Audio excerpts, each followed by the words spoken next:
एक कहानी।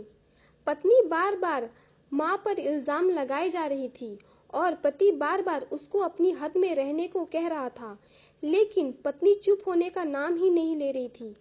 वो जोर जोर से चीख चीख कर कह रही थी कि उसने अंगूठी टेबल पर ही रखी थी और तुम्हारे और मेरे अलावा इस कमरे में कोई नहीं आया। अंगूठी हो न हो, माँ जी ने ही उठाई है। बात जब पति के बर्दाश्त के बाहर हो गई तो उसने पत्नी के गाल पर एक जोरदार तमाचा दे मारा। अभी 3 महीने पहले ही तो शादी हुई थी।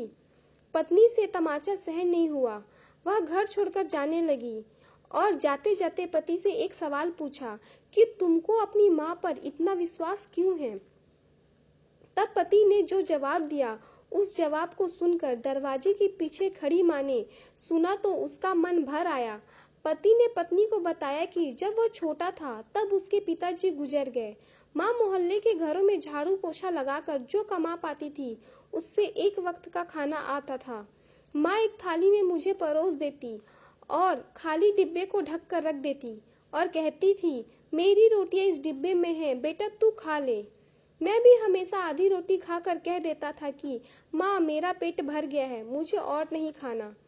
माँ ने मुझे मेरी जूठी आधी रोटी खाकर मुझे पाला पोसा और बड़ा किया है। आज मैं 2 रोटी कमाने लायक हो गया हूँ, लेकिन यह कैसे भूल सकता हूँ कि माँ ने उस उम्र के पड़ाव पर अपनी इच्छाओं को मारा है। वह माँ आज उम्र के इस पड़ाव पर किसी अंगूठी की भूखी होगी, यह मैं सोच भी नहीं सकता। तुम तो 3 महीने से मेरे साथ हो। मैंने तो माँ की तपस्या को पिछले 25 वर्षों से देखा है। यह सुनकर माँ की आंखों से आंसू छलक उठे। वह समझ नहीं पा रही थी कि बेटा उसकी आधी रोटी का कर्ज चुका रहा है या वह बेटे की आधी रोटी का कर्ज।